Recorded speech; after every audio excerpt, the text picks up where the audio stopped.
Hello दोस्तों, आप सभी का स्वागत है हमारे चैनल मेक एपी टेक में। आज हम डीएलएड प्रथम सेमेस्टर के गणित विषय को पढ़ने जा रहे हैं।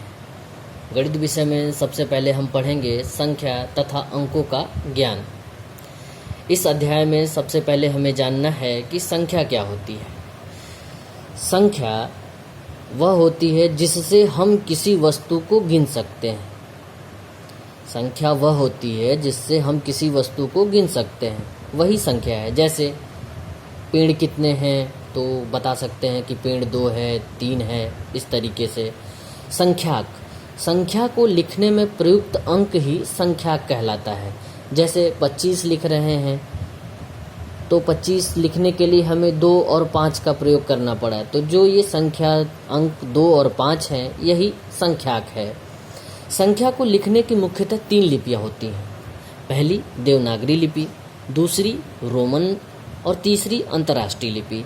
देवनागरी लिपि वह लिपि है जिसको हम सामान्य भाषा में हिंदी की गिनती कहते हैं।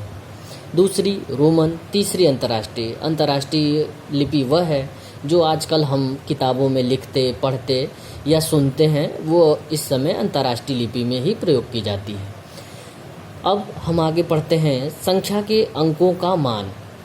संख्या के अंकों का मान। संख्या के अंकों का मान हम 2 तरीके से निकालते हैं। पहला स्थानीय मान निकालते हैं और दूसरा अंकित मान। स्थानीय मान को इंग्लिश में प्लेस वैल्यू बोलते हैं, अंकित मान को फेस वैल्यू बोलते हैं।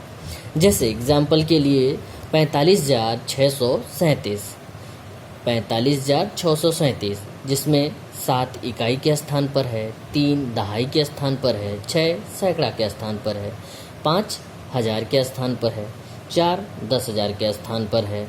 अगर हमसे कोई पूछे कि 6 का स्थानीय मान क्या है तो 6 गुणा 6 किस स्थान पर है, तो 6 हमारा देखेंगे इकाई, दहाई और सैकड़ा, यानी कि 6 हमारा सैकड़ा के स्थान पर है, तो 6 गुणे 100 बराबर 600, यानी 6 का स्थानीय मान 600।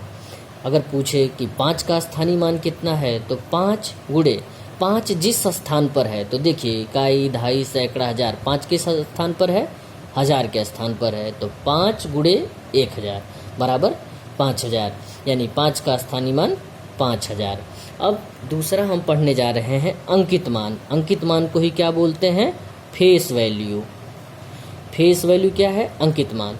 अब अंकित मान या फेस वैल्यू क्या है, तो अंकित मान वही मान होता है जो संख्या पूछी जाती है। यानी कि जैसे अगर हम इसी संख्या 45,637 में देखें कि 4 का अंकित मान क्या होगा, तो 4 का अंकित मान 4 होगा, 6 का अंकित मान 6 होगा, 7 का अंकित मान 7 होगा।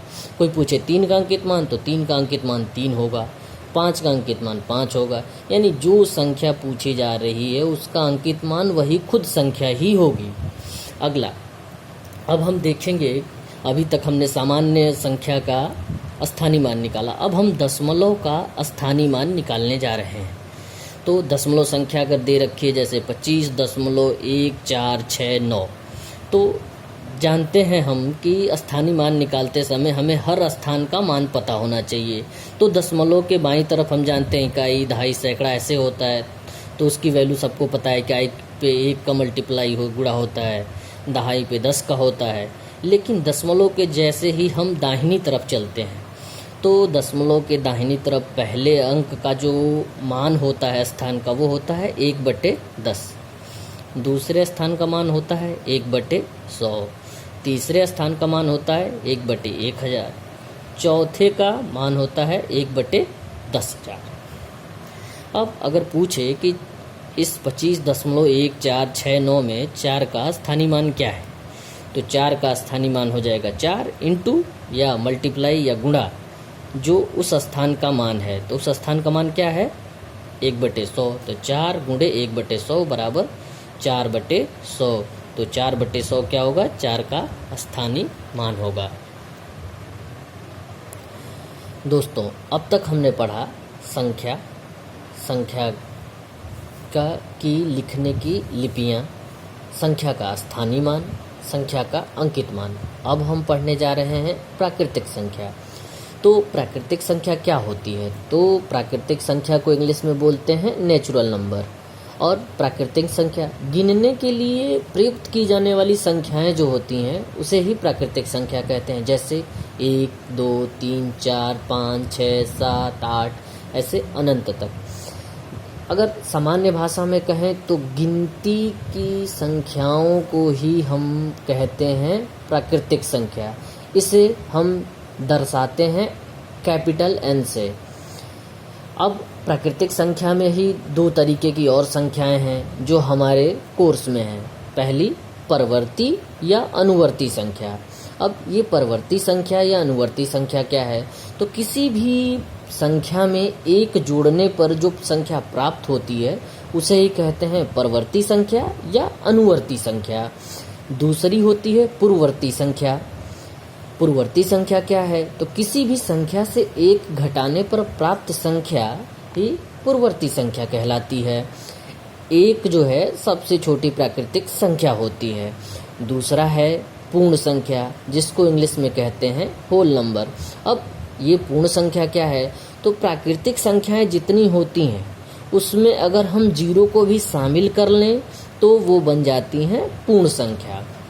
यानी कि पूर्ण संख्याएं क्या होती हैं? तो 0, 1, 2, 3, 4, 5, 6 ऐसे अनंत तक जो संख्याएं हैं उनको बोलते हैं पूर्ण संख्या। तीसरी है पूर्णांक, जिसको इंग्लिश में कहते हैं इंटीजर्स। अब इंटीजर्स क्या है?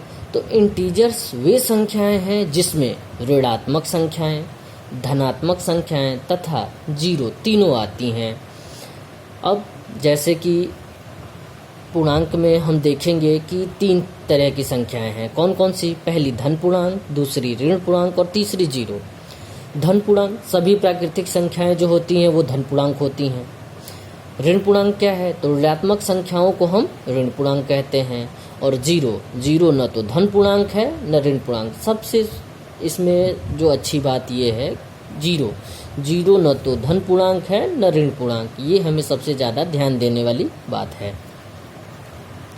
दोस्तों, अब हम पढ़ने जा रहे हैं परिमेय संख्या तथा अपरिमेय संख्या। परिमेय संख्या को इंग्लिश में कहते हैं रेशनल नंबर, अपरिमेय संख्या को इंग्लिश में कहते हैं इर्रेशनल नंबर। जिन संख्याओं को p/q के रूप में व्यक्त कर सकते हो तथा q is not equal to 0, मतलब कि q 0 न हो, उन संख्याओं को कहते हैं परिमेय संख्या। जैसे 5, -3, 7/8, 0, 1/10, 22/25, ये सारी संख्याएं क्या है? परिमेय संख्याएं हैं। परिमेय संख्याएं क्यों हैं? क्योंकि इसे हमने p/q के रूप में लिखा हुआ है और जहाँ पे q 0 नहीं है।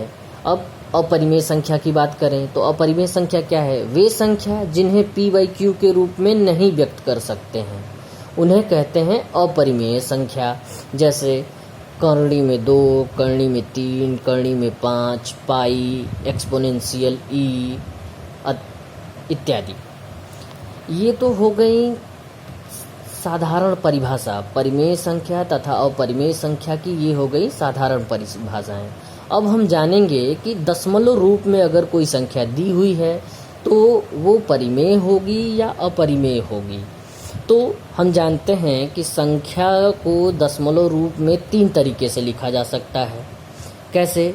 तो एक लिखा जा सकता है कि दशमलव के बाद हमारा जो अंक हो निश्चित हो, किसी एक निश्चित स्थान पे जाके दशमलव का अंक समाप्त हो जाता हो, जिसे इंग्लिश में कहते हैं टर्मिनेटिंग।